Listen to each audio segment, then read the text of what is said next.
Carmelo Anthony is calling for more top prospects to attend historically black universities when selecting schools to play at. Melo said, quote, all it takes is one person to change history. It changes college sports because you have a young black kid who is at the top of his game who decided to go to a black university. Shannon, do you agree with Melo here? I mean, it definitely would help, Skip. If you get something, can you imagine if guys like, say, Anthony Davis or LeBron James coming out or Carmelo when they came out had gone to historically black institutions? It would definitely change. Because, Skip, before they integrated, that's where, if you look at the first group of Hall of Famers in the Pro Football Hall of Fame, that's where they went. They went to the Maryland Eastern Shores and the Grambling and the Southern and Texas A&M's, Alabama A&M and Florida A&M and all those Texas Southern. Well, that's obviously, Jerry Rice, Mississippi Valley State. Yeah, right? Alcorn State. Walters Payton, Jackson State, yeah. Right? Steve McNair, Alcorn State. Yep. Right? Yeah. So a lot of these guys went there. Skip, I remember after my sophomore season, I was an All-American. I was Conference Player of the Year. I was Offensive Player of the Year. I was going to transfer to the University of Miami. And I was like, and Coach Davis sat me down and said, son, why you want to transfer? I'm like, Coach, I want to play. Coach Davis, Miami, Butch Davis. No. Oh, Bill Davis was my coach. Oh, you're coach. Okay, I got it. If I'm not mistaken, what you call him was still there? Jimmy. Oh, Jimmy was still there. Jimmy was still there. Yeah. Were they recruiting you? Yeah. Okay. I was going to transfer to the University of Miami, talk to the recruit and everything. And he sat me down. He said, well, I said, Coach, I want to play in front of 75,000, Coach. And plus, I want to go to the NFL. Ain't nobody going to see me here at Savannah State. He looked me dead in my eye. He said, son, you good enough? They'll find you. I walked out of his office and never looked back. Really? Yep. No regrets. No regrets. One of the greatest decisions I ever made because I got with people that taught me history, taught me my history, and helped me have a better understanding of what my history and what blacks had done in America. Skip, but is it possible you might have been a second-round pick out of the U? No question. Maybe? No question. First-round pick? I don't know. I'd have been a first-round pick. Okay. No question about it. And you win the 7th round out of Savannah State. Out of Savannah State. Because the talent was still the talent. Yep. Skip, it would definitely help. Now, this is 2023. He's a number 3 prospect. That's a long ways away. He's feeling that way right now because of the climate that's going on. Yep. It would be interesting to see how he feels. This is the kid, Carmelo. Yes, is hoping, Mikey Williams. Yes, we'll choose a historical black college. Right. Okay. Especially after hearing what's been going on with some of these institutions, Skip, and how they've treated some of their... Because what happens, Skip, is that a lot of these guys that's coming out, they're speaking about these colleges and how their preferential treatment and some racist things were said, it gets shot down because they're not superstars. Oh, he didn't pan out. Oh, he was a bench warmer. So they discredit him. Yep. All it's going to take is one of these superstars to say, yeah, I heard that also. Yeah, they treated them differently. Obviously, I'm a superstar. I didn't get treated like that. But I've heard a lot of guys in the past couple of days reach out and said, well, Shannon, what you don't understand, if I were to come out and say something, that fan base is going to come and, I won't be able to go back there.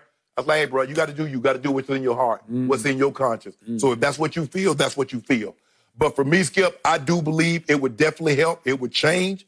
How these big institutions, because Skip, they've had a monopoly on these guys. And, I just think that if they were to do that, and Melo is absolutely right, it just takes one. It's just like when the SEC opened up, when USC came down there and they beat the brakes off Alabama, Skip, Bear Bryant said, go get me some of them. He did. And he went and got them, and everybody started having them. So kudos, but I hope it happens. Get like the top 10 go to historically black institutions. So a little more context, wider into entertainment, Oprah, Tennessee State, Samuel L. and Spike Lee, Morehouse, right? 2 Chainz, Alabama State. I could go on and on, just for more context. So the first concern I had when I first saw this headline was I experienced in high school integration. It's great. Right. It was so needed at that point in the 60s in this country. Let's integrate so that we can communicate a little bit better. Right. Has it changed life? No, it has not changed life. But it was a positive step, I still believe. So now you're talking about segregating again, right? Like you're saying, no. Just a few, just a handful of them, so they would get an understanding of how to treat. Because, Skip, I think when you just have a free run on players, you're like, oh, they're going to come here regardless. If they don't go to me, they're going to go to Duke. If they don't go to Duke, they're going to go to Kansas, Kentucky. So I got it. You're in that cycle. Okay. So back to my background. 1976, I was out here in L.A. working at the L.A. Times, and I asked if I could go to a little school called Grambling, in Grambling, Louisiana, and do a story on a quarterback by the name of Doug Williams, because I was getting the vibrations that he just might go first in that draft that year. And they said, okay, and that was back in the days when newspapers operated more like magazines, and so they could give me a week to go to Grambling. Right. Because they knew I would come back with something, because I sold them. I said, this is a very special story that's happening. So I went, I met the great Coach Rob, as they called him, Eddie Robinson. And again, for those who don't know, he's one of the greatest coaches ever, if not at the top of the list. Yeah, he put a lot of guys in the NFL, a lot of guys in the Pro Football Hall of Fame.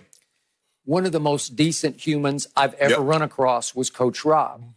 So I spent a whole week on that campus with Doug, hanging out in his dormitory, and I got to experience a very different school spirit, because the pride I felt on that little campus was extraordinary, because it was underdog pride. It was us against the world pride.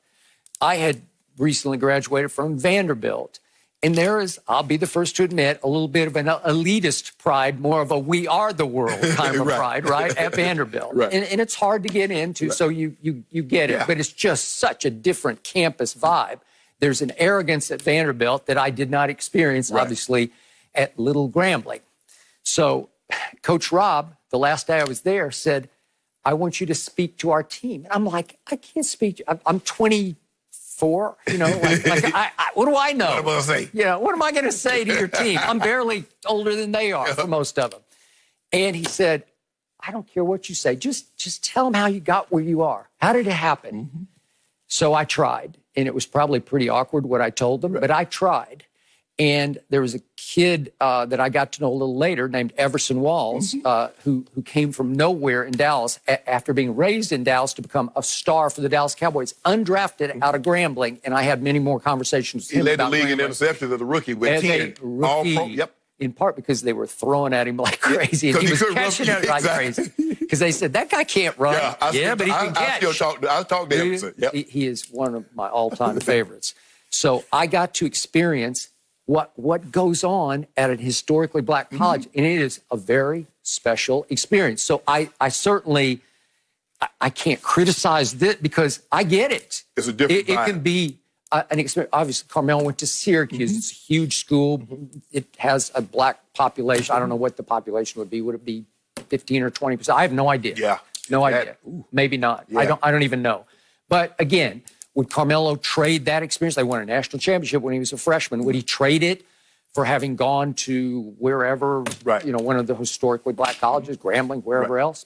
I don't know. Maybe not, but I get it. So you think this would be a very positive step? Oh, it would be a big step. It would definitely change the way the recruiting process and how they treat the because right now, Skip, they feel like if you're number one, if I don't get you, Skip, it's like he's got to go here. And so, Skip, if I know I'm going to get one, I might not get them all. If I'm going to get one, I can still treat you a certain type of way. I still can say certain type of things to you.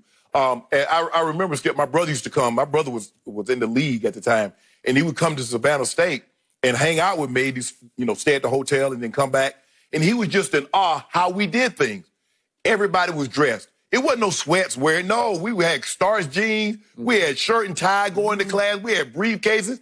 He's like, y'all wake up and do this every morning. We're playing cards in the student center. We're playing spades. We're playing ping pong. We shoot pool.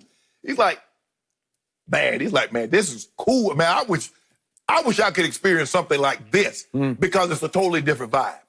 And I would be remiss if I did not point out the greatest marching bands in the history of this country, right? Do that thing. We do that well, thing. Come on. We do it. And you recruit to that. Yes. Like that's a huge thing to get chosen to be in the Grambling band or Southern and FAMU, Grambling. Tennessee State, they known for band. Our band, Savannah State, we call them the Dirty 30. We ain't having our 30 members. I never heard of that. Oh, man, they come with that thing, them girl be stepping. Well, I don't know. Oh, man, that man was good. So they in bands they were ranked like in the top. I don't know we were 50 ranked, but they were good. Hey, but they had the baddest player on the field though. Grambling didn't have nothing. They touch old number 2. Did you ever play Grambling? No, we didn't play Grambling. No, we play Grambling. Who we play? We played Morehouse, beat them 70-13, beat Fort 70-13? 70-13, beat the brakes off them. We played Fort Valley when they had Eddie Anderson and Greg Lloyd. Yeah. They beat us. They did? Yep, they did. We played A&M. We played a couple of skills, but they couldn't do that with me though. No. They couldn't do that with me. Well, you did go in the 7th round. I did. I love it. Thank you for watching. You can subscribe here to get the latest from the show, and be sure to check out more of the best clips from Undisputed, or go watch a few other segments from our other shows on FS1.